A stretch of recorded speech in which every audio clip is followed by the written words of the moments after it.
I was born at Bond Street Nursing Home, and I resided in Crown Street, which is situated just behind the Royal Infirmary. Later I moved to Clarendon Street. So as a boy, did you play football in the streets? Oh, yes, indeed, yes. Until the Bobby came round, and then... and quite near to us, of course, was the recreation ground. And also there was a recreation ground outside the football club, Leicester City Football Club, called Filbert Street Recreation Ground. Or especially in the summer, during the evenings, the coats were down, five-a-side and things like that. And we used to get different streets challenging other streets, you know, which was great. I was a football fanatic, right from a very early age.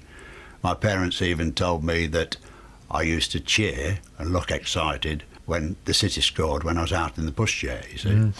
But I mean, when it gets into your blood at that early age, I think it's something really to go by. Now, football was very different then as a game in many ways, but also we mustn't forget that at that time the only way you could ever see a game or hear a game was to go to the ground or perhaps read about it in the newspaper afterwards. You couldn't see it on television, and I don't suppose there were many radio commentaries either. No, certainly couldn't see it on television because in '49 there's a radius from London where the extent of the television was, you see. And it's much later when we got it here, unfortunately. On the radio, hardly at all, really. Well, some of them had crystal sets, so you couldn't very well get it really. But it was quite something to be part of this community that lived behind the Royal Infirmary. I call it the New Bridge Street one. There were 7 public houses in a space of about a half a mile. There was a pawnbroker's, which incidentally was probably the busiest business there was amongst them. There was a butcher's shop, there was a Worthington's, and believe it or not, there was a bookmaker's. And this would be about 500 yards from the City football ground. And it was there where I more or less was brought up. If I go an errand, I'd be kicking a tennis ball on the pavement all the time. And if the ball went into the gutter, I would punish myself by calling it a point against me, you see. And that sort of thing, all evolving around Leicester City. I used to store cars in Hazel Street. Or first of all, I helped a gentleman who was a little bit overloaded in the days when the cars had running boards, and we used to climb on the running boards and say, "In here, sir, please." I'd go in there, and at the end you stand there. "Everything all right, sir?" "Yes, fine," with your hand out, and only coppers we used to get, you know. But at one stage, this gentleman I was helping, he said, "I'll give you this patch, a little patch which would be hold about 8 or 10 cars, you see. You have that, because you've helped me enough." So I thought, oh, fair enough. So I guided 8 to 10 cars in and waited, listened to the match in Hazel Street, listening to how the crowd was shouting and so forth. But there's one thing I couldn't resist. I could not resist going to the last 10 minutes. Despite the fact that I'd got a bit of money coming in from the cars, and money in those days was very, very short indeed, I'd go to the last 10 minutes, the gates burst open, and you get probably at the back of a crowd of about 40,000 people. And I used to wear boots at the time, and they would look round, pick you up, and pass you over the heads of the others, kicking a few heads on the way. But they didn't seem to mind, you know, especially if the City were winning. By the time I got to the touchline, more or less, I was satisfied. I could see the team. I remember the team to this day. It was McLaren, Black and Osborne, Finlay, Hayward and Ritchie, Adcock, Hine, Chandler, Lockett and Barry. That was the team that I used to idolise. Then after about 2 or 3 minutes, I was absolutely satisfied. But the final whistle would go. So I think, right, I'm losing money now. I've got to get back to the cars to be there when they come along. And sure enough, probably 8 cars there when I came away from them, probably about 4 left. I didn't spend the money. I fully realised, even at that age, and that age would be about 10 years of age, my parents were very short of money. I used to give it to my mother. Every single penny I got, I give it to my mother. So I got the satisfaction of, first of all, earning some money. Secondly, seeing my favourite team. And I always hoped that one day I would be playing for them. And sure enough, it turned out that way. Now, youngsters today will have all of the latest gear. They'll have the kits. They'll have 2 or 3 different kits, just like the team. They'll have football boots. They probably change them every year. Do you remember the first pair of football boots you ever had? The first pair of football boots I had, I'm sorry to say, they were not a pair.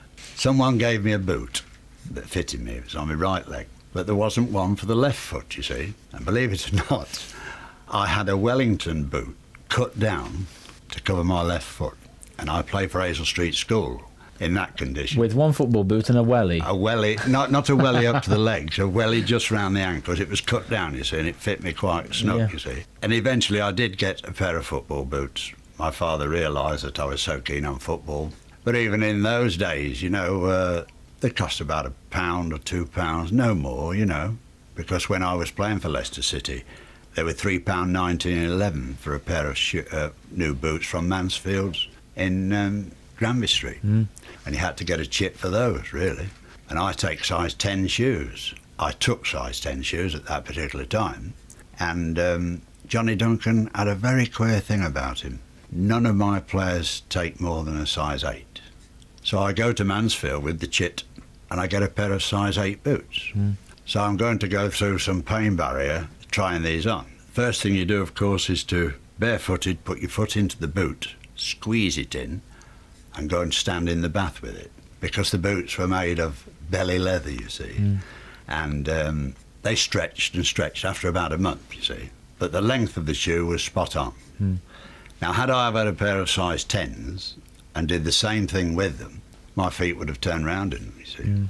So Johnny Duncan was quite right about that, and I've still got those boots today. You didn't have much luck, really, did you? Playing for all those years in a welly and then having size 8 boots for a size 10 foot. That's quite right, but I never wore the welly out. But of course, I did have a pair of boots to play for the school in the end. Now, you signed amateur forms before the war, and right. then you in went '39, I signed amateur forms. Yes, right. Then you went into the Navy, and then it was after the war that you signed professional forms. Full professional forms, yes. Well, what happened there is I signed amateur forms.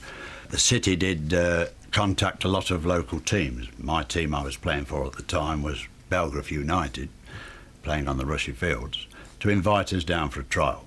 I must have impressed them because I was a centre forward at the time, and they signed me on as an amateur, you see. That was in '39. That was great. I mean, if there were no war, I might have even played for England. Instead of that, the war broke out, and that was a shadow over us all the time. I didn't want to be in the Pioneer Corps or anything like that. I had an uncle in the Navy, and I wanted, if anything, to go in the Royal Navy. I dreaded the buff-coloured envelope coming through the letterbox to say that, and this is exactly how it happened, that you report so-and-so, you are in the Marines or the Army, you see. So I went to Ulverscroft Road and volunteered. Despite the fact I'm an amateur footballer, I get no money for it, it was spoiling my career with Leicester City, which hurt me more than anything, you see. I became a coxswain of a landing craft. That was after training. I was drafted to Portsmouth, and I was given khaki, boots, rifle, tin hat, gas mask, and all that. And the blues of the Navy were put aside all the time because we were working alongside, or rather with Marines and Royal Engineers, you see. Anyway, I carried on there, and I was drafted to Portsmouth, to the MMBDO, then on to a troop ship called the Almanzora. The destination we didn't know. Fortunately, we didn't know. Otherwise, we'd have probably jumped overboard. The destination was Crete. And we got to this place in Suda Bay, and there were 4 men to a tree. They were our digs, you see. Alongside the trees was a big ditch. Very soon there were 17 ships burnt in the on fire in the harbour, and I had the awful job of getting food off of these ships. Now, it started about 10 o'clock at night. We were going from ship to ship, and that lasted for a while because they do say that I've heard since that the paratroops, the German paratroops, were led by Max Schmeling, the heavyweight champion of the world at one stage, you know. So I didn't want to meet Max Schmeling or anything like that. Had to come away from Crete very quickly indeed. There waiting for us was a mine-laying cruiser called the Abdil. And at the last desperate effort, we had to get on board this ship. There was nowhere to go. We just stood on the upper deck, shoulder to shoulder, more people on it than should have been. And I fell asleep, actually, and lots of others fell asleep standing up. We thought that we would be well on the way to Alexandria when we woke up. This was about 2 a.m. And of course, when we woke up, there was a big bang, and we were just going out the boom. We'd only been laying mines all night, which surprised me and shocked me, you know. And then, of course, we got attempted dive bombing all the way to Alexandria because it was daylight, you see. A nasty experience, really, it was. I then went to Egypt, to a camp called El Tahag, where the tents were sunk into the ground. That's to offset any machine gunning that may come along. I stayed there for a while, and thence to the Maldive Islands. The idea at the Maldive Islands was to blast channels for boats and flat-bottomed craft to get into, you see. We were doing a lot of work in the water as well, and I got cut. If you get a cut in a climate like that, 99 times out of 100, it goes wrong. And I had a bad cut at the bottom of my spine here, you see, and it went wrong. It's the sand and what have you in that particular, because it was a big coral reef, you see. And the hospital ship came in, a hospital ship called the Vita, and I had to go there for treatment to the hospital ship. And they decided that I couldn't stay there any longer through this cut, and I went back to Colombo.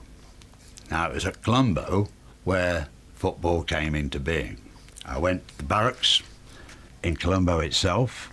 We had a football team there called the Royal Navy Tigers. And of course I took an interest instantly in this because I thought there was a chance here to get in and further my claims or what have you when I get back to Leicester City. So I played for the Tigers. Now, there was a ship called the Warspite, a battleship. You've probably heard of the Warspite. Before it drops anchor, everywhere it goes, there's a signal, what's your football team like? We challenge you, and that was it. So we received this challenge from the Warspite, this Royal Navy Tigers, and we were a pretty good team, probably comparable with the second division side in the leagues today, you see. And of course, we invited them round as guests to play them at football, you see, and they'd beaten everything under the sun. You wouldn't think there's a war on, but they'd beaten everything under the sun. And the result was we beat them 8-2. The following morning, the Warspite went out of the harbour. And I've heard since that it was a form of punishment to stop all leave. We're in the middle of a war here, and because they probably lost a football match, that was it. And what about after the war then? Because when you came back and you began to play for Leicester City as a professional, I suppose the best day for you was the Cup Final itself in 1949, was it? The best game, yes. If I could briefly run through the rounds, which were also interesting. First of all, it was Birmingham away. We drew 1 each at Birmingham. We were losing 1-0 at half-time and equalising the second half. The replay was at home.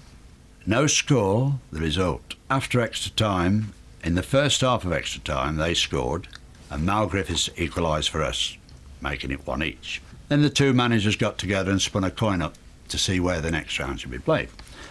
And Birmingham won the toss. We played on Monday evening, and it was a gale blowing, a real bad gale blowing. Anyway, cut a long story short, thanks to a goal from Revin, I think the first one was from Jimmy Harrison, we beat them 2-1.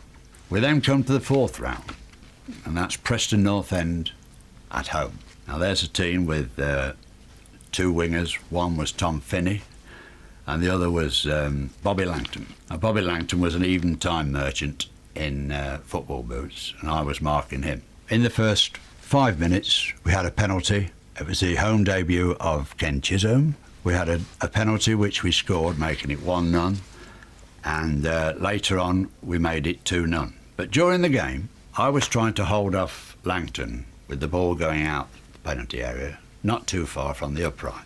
All of a sudden, he hits me in the middle of the back. You know, Rams, he's a very hefty sort of a chap. He hits me straight in the back, and I could foresee myself going to this concrete wall that was just behind the goal. But luckily for me, although I didn't really do it on purpose, it was instinct, there was a photographer sitting there, you see. And I hit this photographer. I didn't know how it went. I carried on. I wasn't injured at all. I carried on playing. The following morning, when we went down for a rub down and a bath, the photographer came down with swathed in bandages. He said, "How are you, Ted?" I says, "I'm fine. How are you?" He says, "Well, I've broken my shoulder and done something to my arm." He says, "But what's worse," he said, "I've done £90 worth of damage to the camera." I thought, well, dear, oh dearie me, you see. And then towards the end of that match, this is something that did upset me, really. The ball came across from the wing, and about 4 or 5 hours went up to head this ball. And little Tom Finney, sort of passive off position, really. He didn't really jump very high. And as I went up, I got twisted over. This wasn't done intentionally. I was twisted over, and as I was coming down, more or less head first, saved me a nasty fall, I hit Tom here. He was just giving it this, you see. And it caused a compressed fracture of the jaw. That was 10 minutes before the end.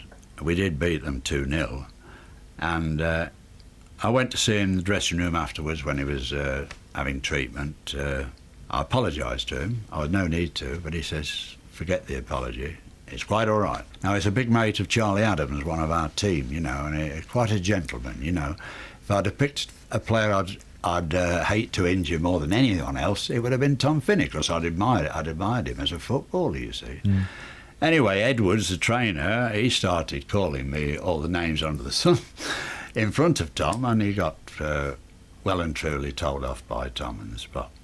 Then it come to the 5th round, Luton Town away. Now, I got a slight injury, hamstring injury, I think, and Jimmy Harrison, the other fullback, he was injured too. So we sat in the stand at Luton and watched. The scoring was 5-4 to Luton, with about probably 30 seconds to go. And we were sitting in a position in the stand where Johnny Duncan was sitting on a bench near the touchline. Then the bellowing voice of Chisholm was shouting to Mal Griffiths to hurry up to take the corner, you know. Everybody in the ground heard that. And Johnny Duncan, for some reason, turned round, and I'm sure, I always have been, and others have agreed with me, that he was praying. Mal Griffiths took this corner eventually, and the referee had got his whistle in his mouth ready to blow it, and Jack Lee did a spiral twist and headed this ball into the back. It went in like a bullet. The ball hit the back of the net, came back and hit the goalkeeper. It went in like that, you see. 5-5. The following week, the replay, and I was back in the team, and I think Jimmy Harrison was also back in the team. Brennan scored for them in the first minute. We were then leading 3-1 at half-time. We pulverised them, perhaps for them scoring so early, it cost them a few goals. Right, so immediately after half-time, we had a penalty. Jack Lee scored that, making it 4-1. Anyway, within a matter of a few more minutes, we were winning 4-3. And then Mal Griffiths got the 5th goal, making it 5-3. So that was that. We then went to Brentford, and we beat Brentford 2-0. So we're now in the semi-final of the F.A Cup. Portsmouth at Highbury. Now, Portsmouth, to be fair, were champions of the First Division. Headlines in the papers, Lambs to the slaughter, and the match went off. And sure enough, for the first 5 minutes, it looked as if the Lambs were for the slaughter, but we held on. And then we finished up by beating them 3-1. It's a match I will never forget because they were so much favourites. I was marking Jack Froggatt, who later came to Leicester City. He was on the left wing. Wolves' Billy Wright and Leicester's Norman Plummer head the All-Midland finalists onto the Wembley turf for football's Game of the Year. There's a friendly handshake for the players from the Duke of Gloucester, representing the King, and Prince Philip, and then they're ready to go. Princess Elizabeth is in the royal box as 2nd Division Leicester, in white shorts, the Davids who knocked out so many Goliaths, start off at top speed. At first, Leicester do the attacking, but Billy Wright's men, cool and confident, have everything under control. And here comes the first nail in Leicester's coffin. Pye sends the ball to Hancock's. The winger sends it back, and Pye heads it home.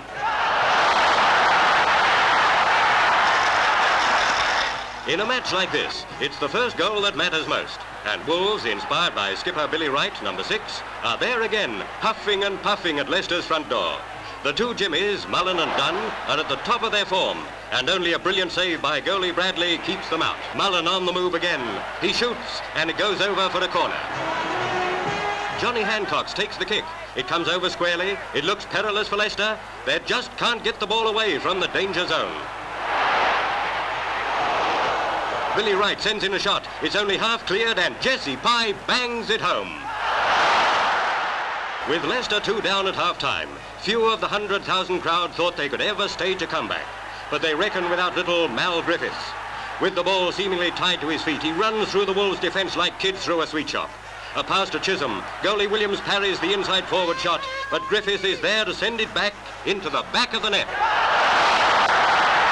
Wolves manager Stan Cullis is getting anxious now, for this is more like the old Leicester that humbled mighty Pompey. The second division boys are giving more than they get when fate deals them a sudden, bitter blow. From an acute angle, Ken Chisholm nets the ball, but the referee rules him offside and disallows the goal. Down sink Leicester hearts, and Wolves can think themselves lucky to have escaped. They show their appreciation by some pretty cross-passing, which Leicester can only clear with difficulty. And again the Wolves are on the prowl. Smooth first-time football splits the Leicester defence wide open. The ball goes to Sammy Smythe, number 8, and it's curtains for Leicester as the Irish one smashes it home. The two skippers shake hands, and another Wembley's over as Princess Elizabeth presents Billy Wright and the triumphant Wolverhampton team with football's most coveted honour.